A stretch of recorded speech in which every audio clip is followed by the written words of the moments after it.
welcome to CXQA Live, the home of the agent-centric contact center philosophy. We talk about it every week, how we believe that agents with the right connection with your business and the right equipping, they're going to bring a ton of revenue growth and protection to your business. They're going to be the best diagnostic tool that you could possibly have for your business. That's what we're going to talk about today, by the way. They're going to ensure that your customers are connected and satisfied. They're going to produce more and better work, and they're going to want to stick around and be a part of the long-term success of your business. So today on the show, we have joining us for the first time in the hot seat, Chafik Abdellaoui. Longtime attendee of the show.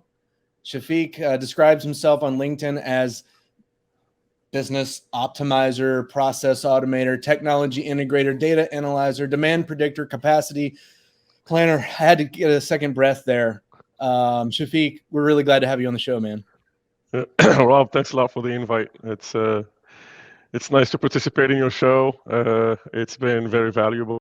Meeting people, discussing contact center topics has been great. I'm very honored to be invited to participate in the hot seat, and look forward to add value as much as I can. Awesome, man. Well, so basically a couple weeks ago, we were on with our friend Doug Raybold, and we were having kind of some serious real talk about common metrics in CX. And the impetus for this episode, what really kind of got us, I don't know, the creative juices flowing. We were talking about these metrics, and Chafik, you made a comment that CX leaders should encourage and act on agent feedback, specifically as it pertains to metrics, which, you know, we get conversations about agent feedback. Sometimes we don't see a lot of conversations about agent feedback on the metrics that we're measuring them on. And then in the discussion table afterwards, it kind of flourished into a larger conversation about encouraging agent feedback, but also making the most of it, like actually listening to it, creating programs and structures that capture that feedback and make it actionable. So basically listen to the agents. But anyway, Chafik, I'd really like to just turn the mic over to you, proverbially speaking, and like just lay this out for us. How do you see this? Help us out. All right, cool. Yep, thanks a lot, Rob. So I'll start with a quick intro of myself before I hop into this, and the intro really directly links the points that I'll be making. I started as an agent. I used to be an agent at Coca-Cola, where I took calls, took chats, cases, and the general stuff that a contact center agent would do. And from there, I kind of moved into multiple roles. I moved into workforce management, moved into contact center technology, then came back to workforce. Now I'm also doing quality. And how this links to exactly what I'm trying to, the points I'm making here is the agent today in a contact center environment is surrounded by multiple things. The very close thing around them is their manager and their team. So there's usually, hopefully, close relationship there where they feel comfortable sharing feedback within their team and with their manager, which hopefully that feedback does convey across other departments and across higher level leadership.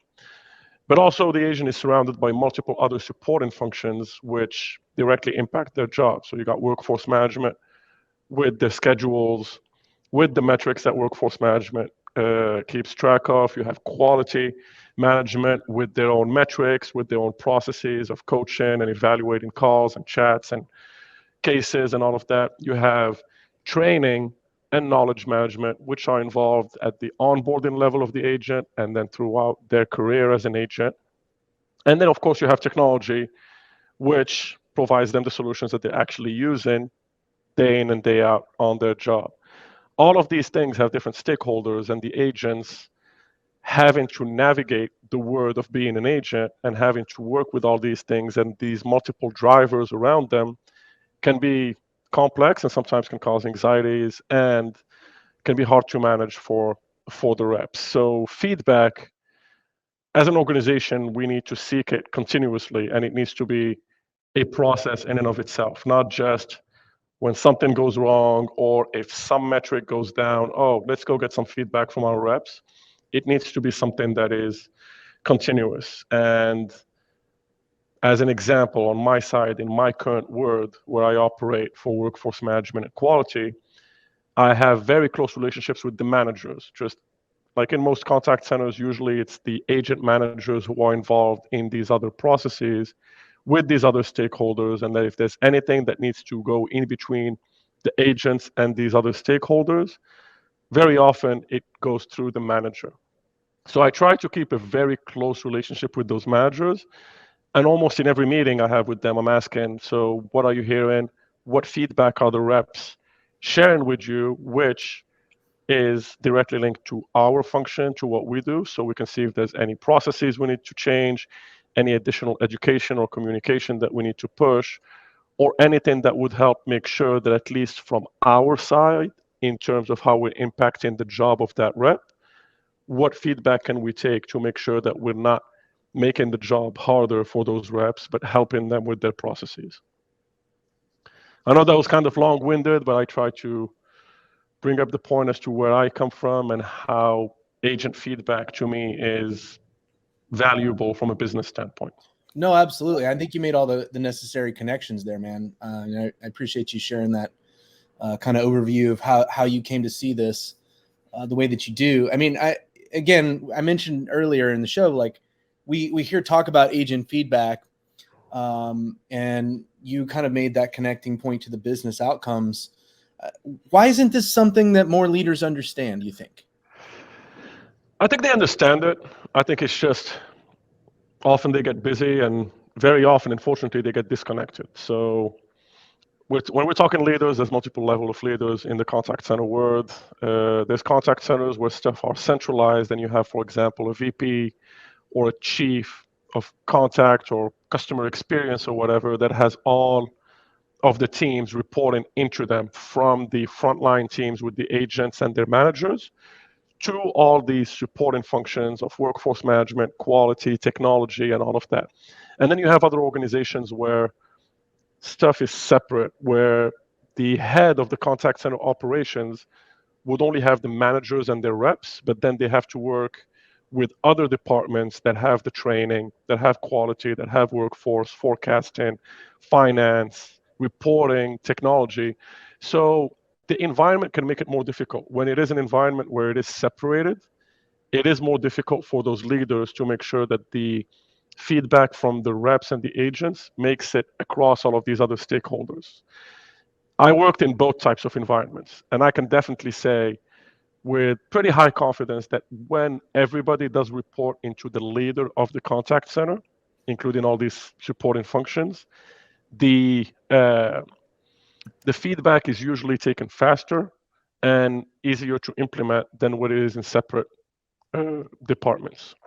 So in the best environments that I've seen it, if it is continuous, if the feedback is taken and the managers are sharing that feedback right away, because it does come back to the managers, because more often than not, an agent is not going to come out of the blue and go to a quality analyst or quality manager and say, here's feedback for you.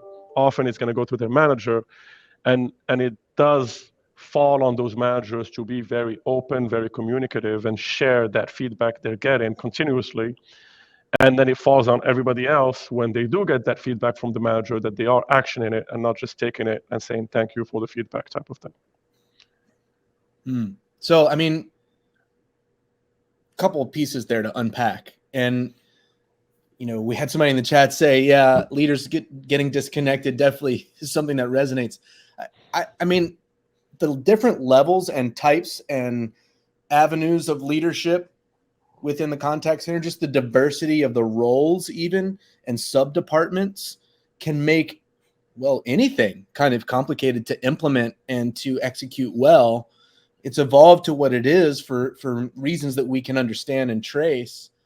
But I feel like there's some things to navigate with regard to how you even set up a process, right, for this kind of feedback to be turned into something that is actionable, and then to follow the train of responsibility of whose job it is to make sure it gets acted upon, right?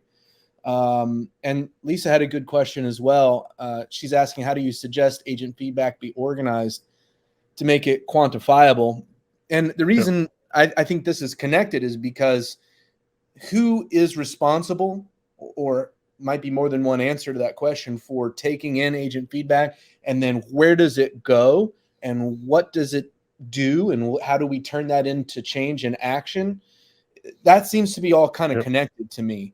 So maybe you could kind of talk about, practically speaking, how can a leadership team, because it really is a team, right? Multiple different types of leaders that might bump into feedback, might not just be that direct supervisor. There might be somebody in training who receives feedback early, or even through sort of the ongoing training processes, or, there's QA, there's workforce management, there's all these people that are in leadership in some sense that might be Yep. receiving feedback. How do we structure this practically? How do we get this thing even like thought about well? Yep. So that's an awesome question, and I'm sure it's a timeless question because everybody wants to improve that, or at least wants to pretend to to improve that. I'm gonna say this.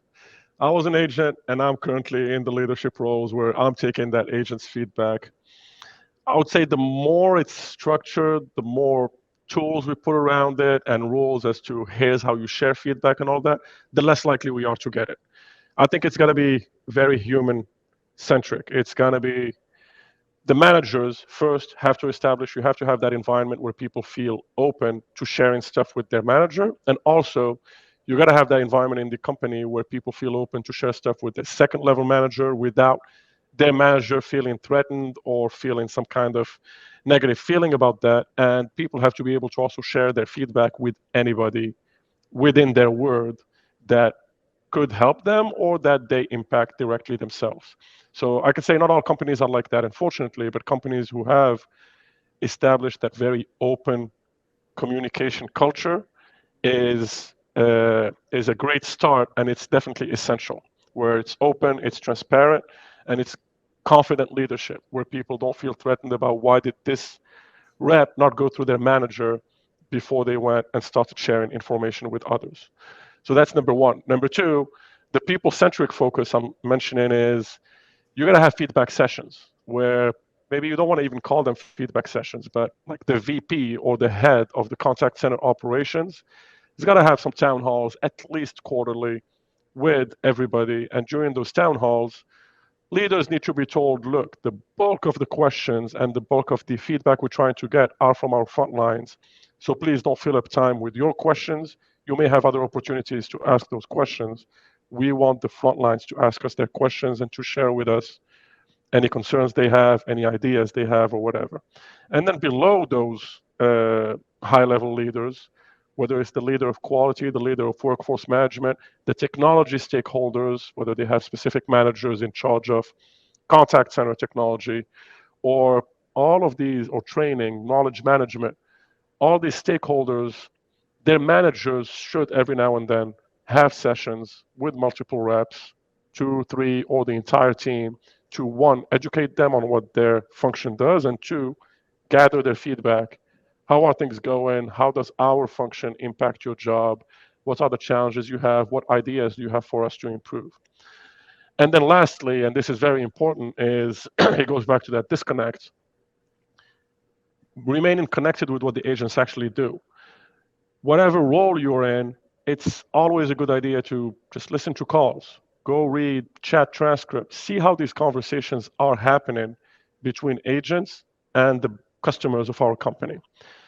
In addition to that, if you want to go a step further, which I highly encourage, quarterly or every 6 months, do some shadowing sessions.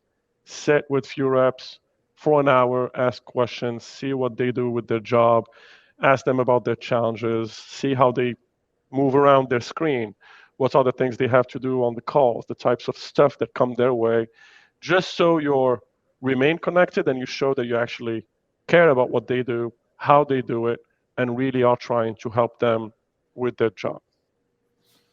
Yeah, no, it's funny as you're saying this, Matt's saying some similar things in the chat about, really being connected to what's happening with the agents as it's happening, and understanding the bigger picture and understanding the larger feedback that has come before, as well as how that, connects to and is really integrated into how leadership is engaging on a daily basis to make the agent's job more effective and better, and to equip them to be successful. I think what you hear a lot of, unfortunately, is the literal exact opposite, right? Where you have leaders that they're just saying, well, improve your average handle time and your CSAT, and that's really about as deep as we're going.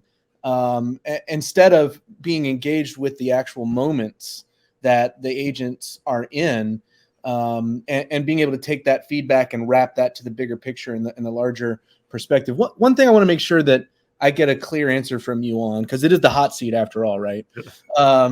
So specifically about your information that you're thinking about how this gets gathered, because you kind of said you feel like that human feel is so critical, and I get that. Like, I totally agree. Programs and structures don't often encourage people to really give you the feedback, right? But at scale, if you don't have, and I think this was what Lisa was really asking, if you don't have this organized, this feedback, agent feedback organized to a certain degree, then it's going to be very difficult to build a business case for making changes, especially when there's money involved, right? Yep. And so there's a balance, I think, somewhere in there where, yes, we want the agent to really feel like they can and are free to really share actual feedback that's helpful, but at the same time, businesses make decisions using numbers, and to have numbers, you have to have organization of that agent feedback to turn that into a business case. So maybe you could kind of talk about the balance there, because there has to be one somewhere. Yep.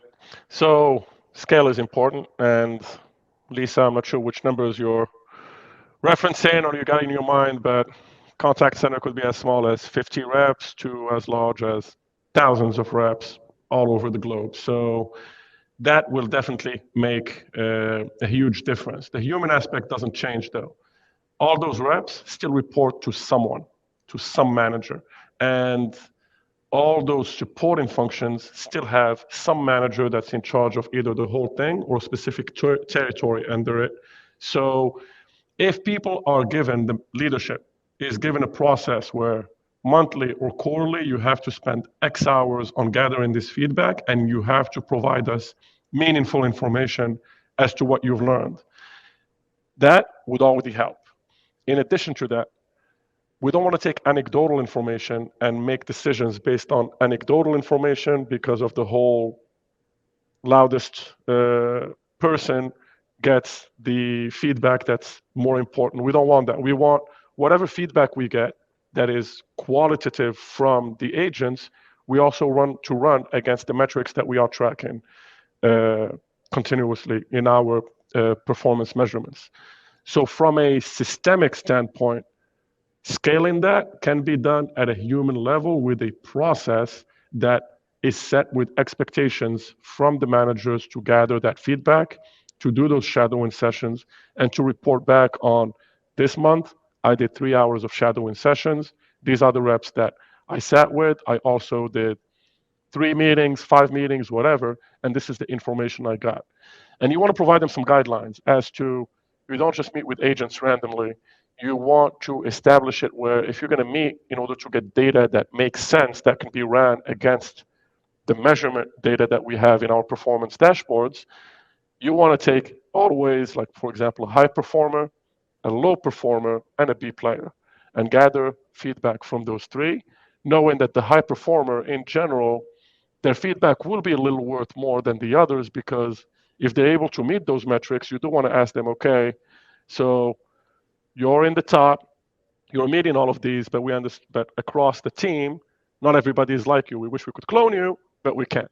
So what out of all these metrics that we track for you, in which we're doing well, which one do you think is the most unfair? Or which one do you think you have to work a lot harder just to meet, compared to other metrics which you feel like once you got into the groove, you can get that performance without working too hard? The reason why some of these questions are important and why the human aspect is important to get this feedback is those high performers will tell you, well, I can see why B players and C players may have challenges meeting this specific metric because of X, Y, and Z.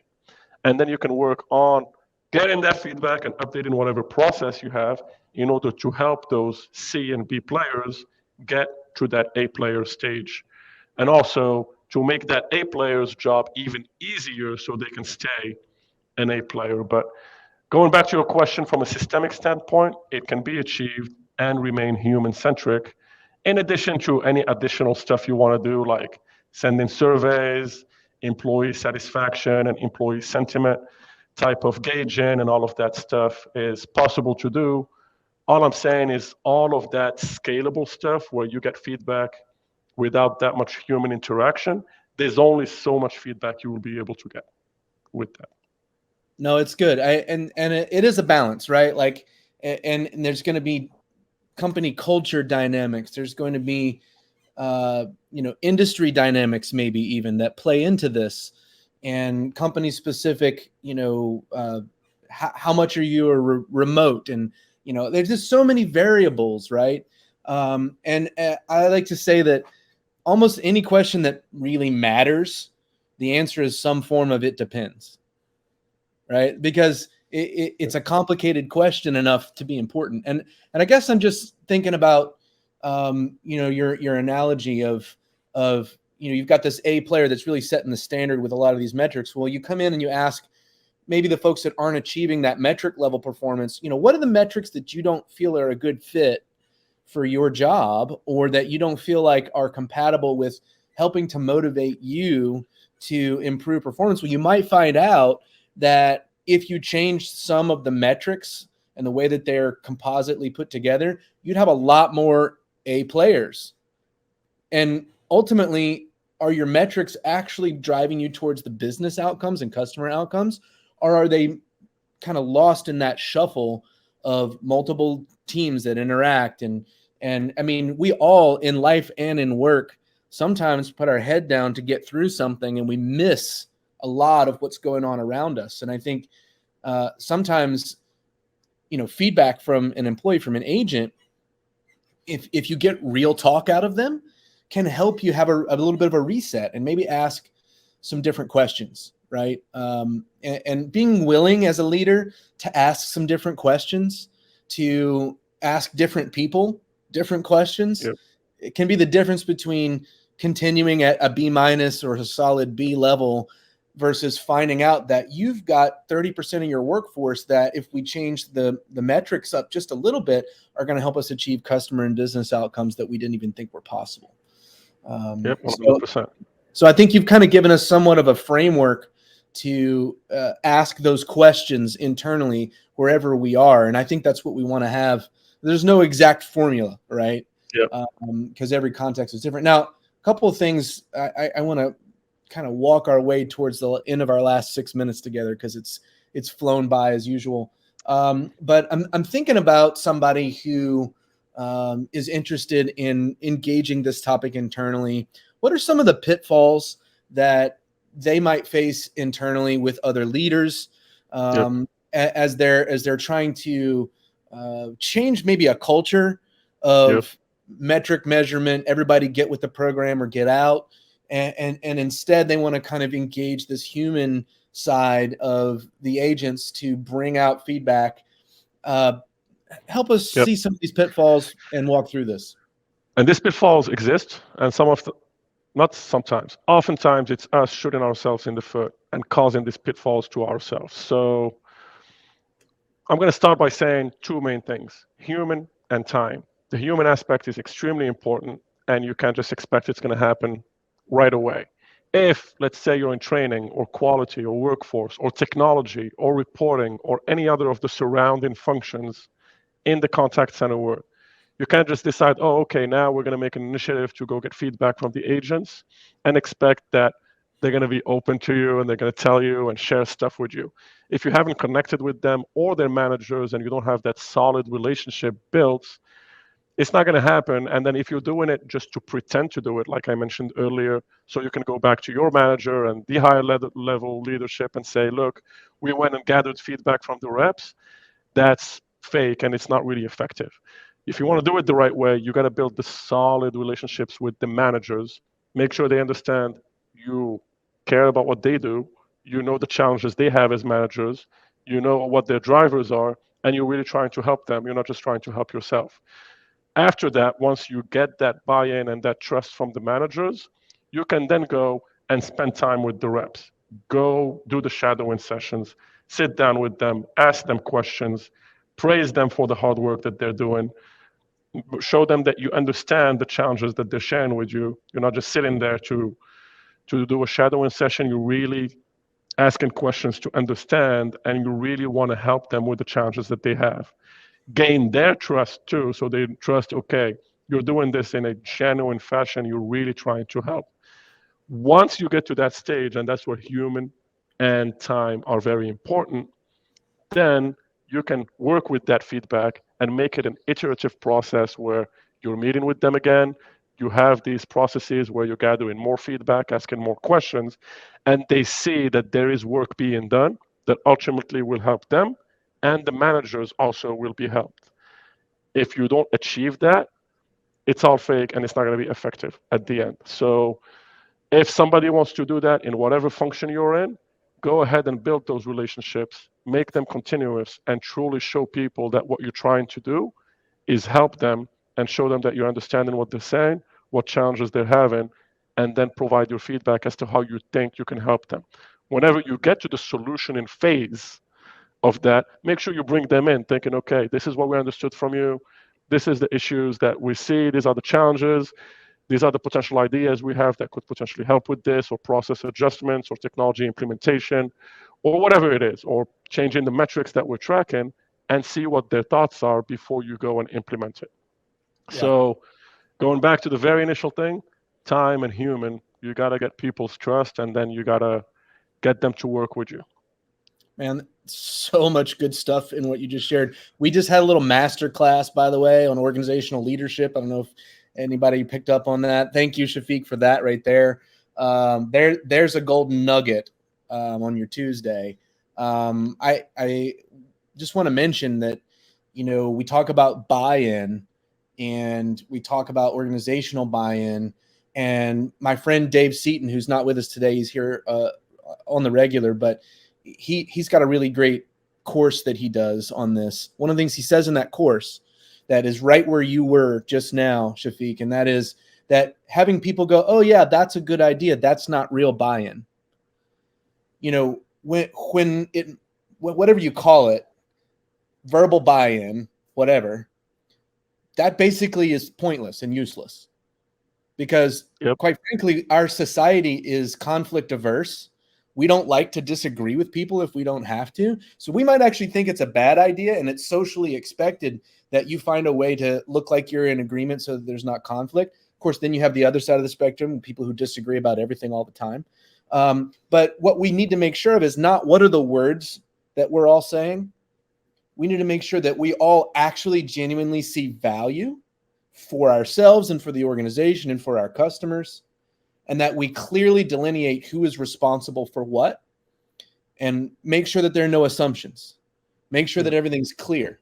Make sure that we all understand what the goals are, how we're going to measure those goals, and what the outcomes are that those goals are going to lead us towards, right? And that we can measure all of this, that we can all feel good about all of this, and that we're actually having a real human connection around these topics, and not just having kind of a fake high five, yeah, great idea, right? Yep. 100%. Trust is everybody's job. 100%. You can't make one person responsible for building trust across the organization. It's everybody's responsibility to go gain that trust across their team and outside their team as well. Yep. So, technically we're out of time. I just want to make one more final comment before we jump. And that is that if in business and in life, we can make these kinds of human connections, whatever the threats are, we can navigate them together, right? At the end of the day, times are tough in the economy. People are being laid off. Things are difficult. But if we can make human connections where we're driving value for every stakeholder inside and outside of the company, we can navigate tough times in ways that, quite frankly, will get us through. So I'll leave us on that note. Chafik, thank you so much for being with us. What a great show. Just a pleasure, man. Yep, thank you. Thank you for inviting me. Great conversation. Absolutely. And feel free to join us at the discussion table after I push this big red button. You guys have a great Tuesday.